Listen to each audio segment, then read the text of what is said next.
Shalom saudaraku yang kekasih di dalam Tuhan. Mengawali minggu ini, saya ingin berjumpa kembali dengan kita tetap dari rumah kita. Dan saya juga mengambil video ini dari rumah sendiri untuk menyampaikan pesan Tuhan dan mempertegas apa yang Tuhan sedang taruh di dalam hati saya sebagai hamba Tuhan, menyikapi apa yang sedang terjadi di tengah kita, yaitu tentang kenormalan yang baru atau isu new normal. Bapak Ibu yang kekasih dan saudaraku yang tercinta di dalam Tuhan Yesus, saya ingin mempertegas apa yang saya sampaikan hari ini dalam Suara Gembala, mengingatkan kita dan menyambung apa yang saya sudah sampaikan di khotbah minggu kemarin, bahwa salah satu hal penting dalam kenormalan kita yang baru, dalam kehidupan kenormalan kita setelah COVID-19 atau menyambutnya. Saya ingatkan kembali, tadi saya baru baca satu artikel yang kemarin saya katakan mungkin 2 tahun, ada yang 5 tahun, tetapi ada juga yang ada satu artikel yang cukup masuk akal. Seperti virus-virus yang lain sebelumnya sudah ada, demikian virus itu masih ada sampai hari ini. Kemungkinan besar COVID-19 ini akan terus ada dan menyertai kita sampai kapan kita tidak pernah tahu.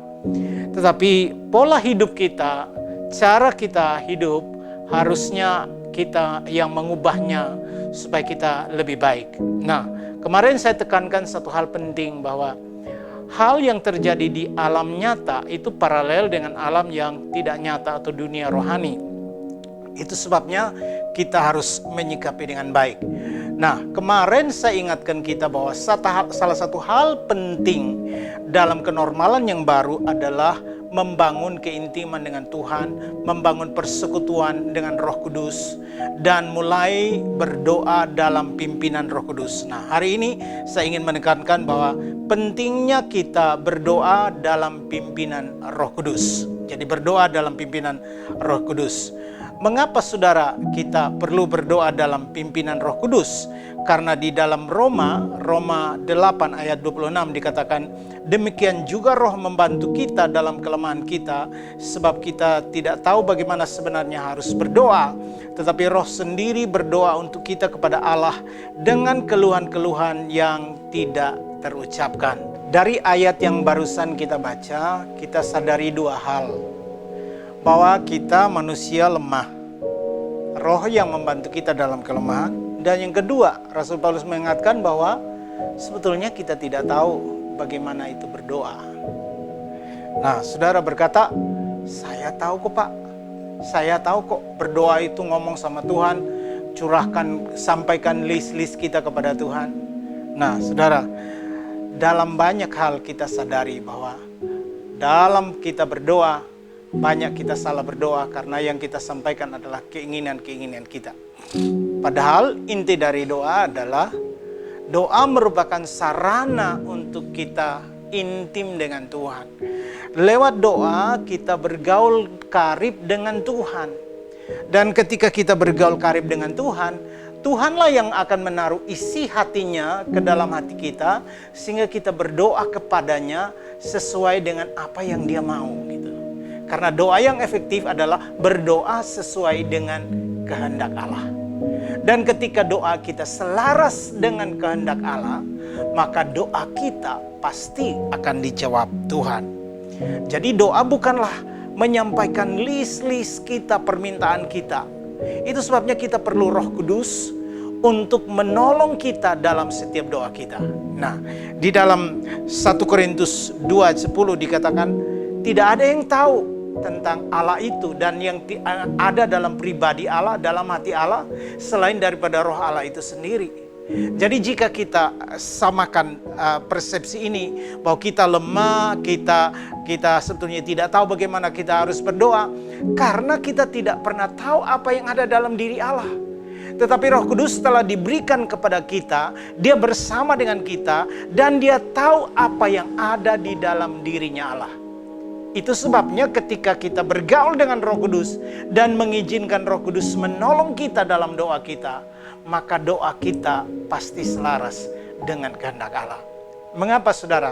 Tadi saya juga katakan bahwa doa itu adalah sarana, karena sasarannya adalah keintiman kita dengan Tuhan. Daud pernah berkata dalam Mazmur 139, dikatakan sebelum keluar dari mulutku apa yang aku ingin ucapkan, sesungguhnya Tuhan telah tahu. Saudara dengarkan baik-baik, ketika kita bergaul karib dengan seseorang dan kita tahu keinginannya, kemauannya, kadang dia tidak perlu ngomong apapun, tapi kan kita tahu situasi hidupnya, kita akan langsung menjawab kebutuhan itu dengan atau tanpa dia meminta sesuatu kepada kita.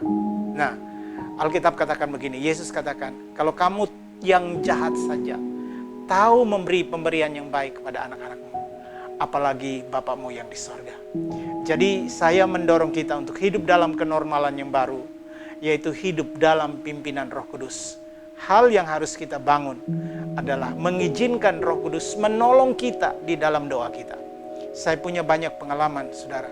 Ketika mendoakan orang, kadang saya tidak tahu apa yang ada dalam diri orang itu. Ketika saya berdoa di komsel, ketika saya berdoa untuk orang-orang yang saya jumpai, kadang mereka tidak perlu mengatakan apapun. Tapi sebelum saya berdoa, saya katakan, Roh Kudus, singkapkan apa yang ada di hati mereka. Singkapkan pergumulan-pergumulan itu. Sangat singkat, sangat simpel saya katakan itu sebagai dialog saya kepada Roh Kudus. Dan biasanya, saudara, doa saya itu benar-benar menjawab kebutuhan. Bahkan ada yang sampai menitikkan air mata. Mengapa? Karena seperti mereka yang berdoa, bukan saya yang berdoa. Mengapa demikian? Karena Rohlah yang tahu apa yang ada di hati manusia. Roh Tuhanlah yang tahu apa yang ada dalam diri Allah. Begitu juga Roh itu tahu apa yang ada di dalam diri kita. Karena itu, mari kita bangun keintiman. Kenormalan yang baru yang kita mesti bangun adalah lebih lagi bergaul dengan Roh Kudus. Lebih lagi mengizinkan hidup kita dipimpin, di-guide oleh Roh Kudus. Termasuk dalam doa-doa kita. Supaya doa kita efektif. Doa kita menjadi powerful. Doa kita tidak mengasihani diri kita sendiri. Tapi berdoa buat situasi kota dan bangsa kita. Mengapa, saudara? Karena situasinya akan cepat berubah. Banyak perubahan-perubahan yang akan terjadi dan lebih cepat dari apa yang kita perkirakan. Dunia sedang berubah begitu cepat. Tapi percayalah, yang tidak berubah adalah Tuhan dan kasih setianya. Dia kekal, dia Alfa dan Omega. Ketika saudara dibaca di kitab Wahyu, Tuhan katakan, akulah Alfa dan akulah Omega. Alfa dan Omega artinya semua perubahan zaman dan waktu ada di dalam waktu range-nya Tuhan. Karena itu jangan takut. Allahmu mengendalikan semua dan segala sesuatu. Itu sebabnya kita perlu bangun keintiman dengan Tuhan. Karena hanya Tuhan yang tahu apa yang terjadi di hari esok.